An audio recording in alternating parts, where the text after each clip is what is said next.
በፍቅረኛዋ ፊት እናቷን ያዋረደችዋ ሴት መጨረሻ ፍቅረኛዋ ከውጭ መጥቷል።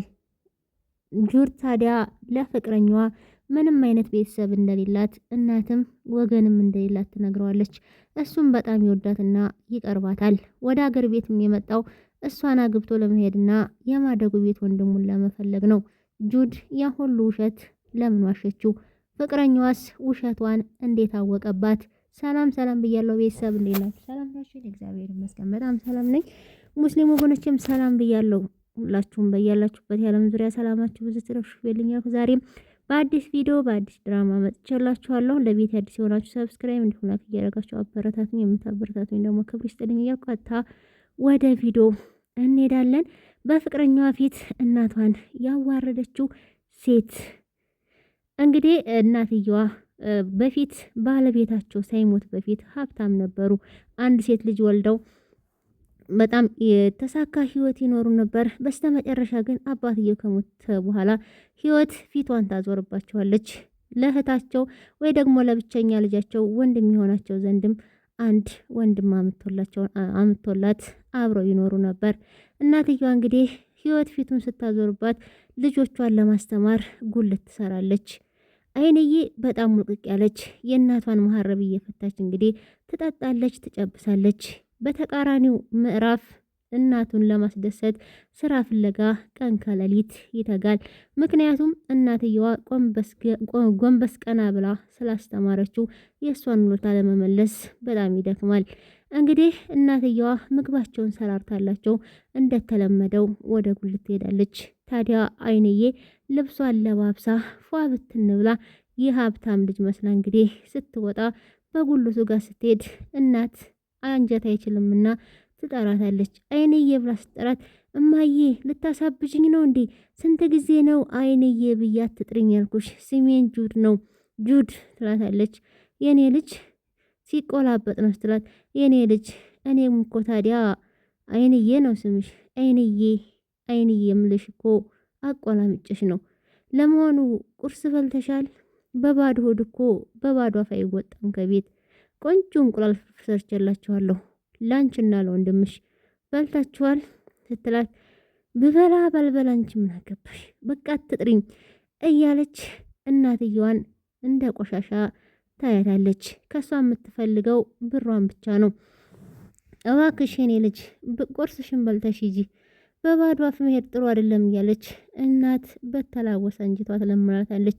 ልጅ ካሁን በኋላ እንዳትጠሪኝ፣ ብትጠሪኝ አልለቅሽም ብላት እንግዲህ ስትሄድ ታያታ ቁጭ ብላ አሁን ቆይ ምን ይሻለኝ አሁን ወይ ደግሞ ብር አልሰጠኋትም ለካ ብርም ሳትይዝ ጾሟን ነው የምትለው ብላ እናት ያላትን ብር ልትሰጣት ተከትላ ወደ አይንዬ ትሄዳለች። አይንዬ ከፊቷ እንግዲህ ፍቅረኛዋ ይጠብቃታል። ያንን ብር ቆጥራ ስትሰጣት ፍቅረኛዋ ያያል። ከዛ አይንዬ እንግዲህ ከብሩ ጋር ሲገፋፉ ለምን መጣሽ ብላ ሲጣሉ ተኮር ብሎ የአንጁድ ወይም ደግሞ የአይንዬ ፍቅረኛ ከርቀት ያያቸዋል። ከዛም እንግዲህ ብሯን ተቀብላ ትሄዳለች። ቆይ ሰላም ካለችው በኋላ እንግዲህ የመጀመሪያ ስሬ የማደጎ ቤት ወንድም የመፈለግ ነው። ቀጣይ ቀለበት እናደርጋለን። ታዲያ ምን እያልከኝ ነው? ካንቺ የሚያስበልጥ ካንቺ የሚበልጥ ጉዳይ አለ እያልከኝ ነው? ኖ አይደለም። መጀመሪያ ግን ወንድሜን ማግኘት አለብኝ። በሱ ፊት ቀለበት እናደርጋለን። ይሄማ ሁለተኛ ጉዳይ ነው ብሎ ይነግራታል። ቆይ ቅድም እዛ ጋር ብር እንደዛ እናት ማን ናቸው? በጣም ያሳዝናሉ። አዎ አሁን እኮ ስመጣ ሳልፍ ጉልት ላይ ስላሳዘኑኝ ትንሽ ገንዘብ ብሰጣቸው ያንን ገንዘብ ነው የሚመልሱልኝ። እኔ ምጽዋት አልፈልግም ሰርቼ እበላለሁ ብለው እኮ ገንዘቡን እየመለሱልኝ ነው ብላ እንግዲህ ድርቅ ካይን ያወጣው ውሸት እየዋሸች ለፍቅረኛዋ ትነግረዋለች። ግን ሀሳቡ ከማዘር ከእናቷ ላይ ሊወርድ አልቻለም። በጣም ተረብሿል። ምክንያቱም የእናትነትን ፍቅር ማንም አይጠግበውም።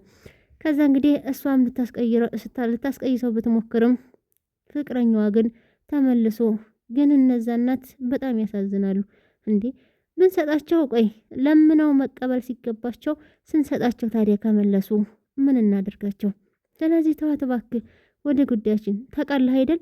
ዛሬ ከከተማ መውጣት እንዳለብን። እንዴ እኔ እኮ ነኝ እንወጣለን ያልኩሽ። እንዴት እረሳለሁ? አሁን የወንድሜን አድራሻ ብቻ እንዴትም ብዬ ማግኘት አለብኝ፣ እንዴትም ብዬ ይላታል። እንግዲህ ታገኘዋል። ቆይ አንቺ ቤተሰብ ምንም ያልሽው ምንም ወገን የለሽም እንዴ? ቆይ ቤተሰቦች ሞተዋል ስልህ አላመንከኝም እንዴ? ኖ ያለማመን አይደለም ግን አለ አይደል ሽማግሌ ለመላክ ብዬ ነው ሲላት፣ እኔ ምንም አይነት ዘመድ የለኝም ትለዋለች። እሱም እሺ በቃ ለማንኛውም አካውንትሽ ላይ ብር አስገብቻለሁ። ለማናዘው ነው ያስገባው? ለነገሩ ተው እኔ ነኝ ጥፋተኛ ለአንተ አካውንቴን መስጠቴ፣ ምክንያቱም እሷ የምትፈልገው ገንዘብ ነው። ነገር ግን ለማስመሰል እንዴት ትለዋለች። እንደዛ ስትለው እንግዲህ የበለጠ ይወዳታል። ምክንያቱም ማንነቷን ገና አላወቅም። በስተ መጨረሻ እንግዲህ ወንድሙ ያለበትን አድራሻ ያቅና ቀጥታ እቤት ይሄዳል። እቤት ሲሄድ እንግዲህ ምዕራፍና የአይንዬ እናት ብቻ ናቸው ያሉት። አይንዬ ድህነታቸውን ጠልታ ከዚህ በኋላ እገላገላችኋለሁ ብላ ጥላቸው ሄዳለች። ወንድሙም እንግዲህ ድንገት ሲገባ ገጽታ መልክ አልጸፋብኝም ታሪኩ ማደጎ ቤት እንግዲህ ምዕራፍ ታሪኩ ብሎ ነበር የሚጠራው። እሱም እንዴ ወንድሜ ብሎ ተነስቶ ያቅፈዋል። እናትየውም በሁኔታው ትደመማለች። ስላሳለፉት ነገር እሺ በቃ ተቀመጥ ብሎ ስለ እያንዳንዱ ነገር ይነግሩታል። እሱም ስላገኛቸው በጣም ደስ ብሎታል። እንዲህ በቀላሉ ማገኛቸው አልመሰለኝም ነበር፣ በጣም አመሰግናለሁ፣ በጣም ደስ ብሎኛል ብለው ተያይዘው እንግዲህ ወጣ ይላሉ።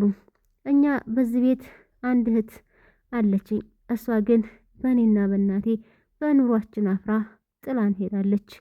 ስለዚህ እኔ ደግሞ በተመረኩበት ስራ ላገኝ አልችልም ብሎ ምዕራፍ ሁል ጊዜ ይበሳጫል። ነገር ግን ወንድ